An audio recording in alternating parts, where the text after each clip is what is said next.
நம்மை பார்த்து தான் ஆண்டவர் என்ன வாக்கு கொடுக்கிறார்னா, யாக்கோபுக்கு விரோதமான மந்திரவாதமும் இல்லை, இஸ்ரவேலுக்கு விரோதமான குறி சொல்லுதலும் இல்லை. ஹல்லேலூயா.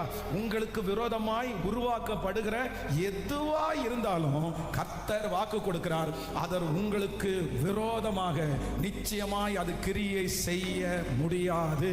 ஒருவேளை சிலர் ஒருவேளை உங்க வாழ்க்கையில கண்டினியூவா நடக்கிற சில போராட்டத்தை பார்த்து, சில பிரச்சனைகளை பார்த்து யாராவது ஏதாவது செஞ்சிருப்பாங்களோ அப்படின்னு நீங்க சந்தேகப்படலாம். ஏதாவது மந்திரவாதம் பண்ணியிருப்பாங்களோ, என் குடும்பத்திற்கு விரோதமா ஏதாவது செஞ்சிருப்பாங்களோ, எங்க பிள்ளைகளுக்கு விரோதமா ஏதாவது செஞ்சிருப்பாங்களோ அப்படின்ற பயம் ஒருவேளை உங்களுக்குள்ள ஏதாவது ஒன்று இருக்கலாம். சாப்பாட்டுல கொடுத்திருப்பாங்கன்னு நினைக்கிறேன், நான் காலில் தாண்டினேன்னு நினைக்கிறேன், அந்த மாதிரி ஏதாவது ஒன்று உங்க மனசுல இருக்குமானா, இன்றைக்கு ஆண்டவர் வாக்கு கொடுக்கிறார், உங்களுக்கு ஒரு பெரிய தெளிவு வேணும். உலகத்திலே இருக்கிறவர்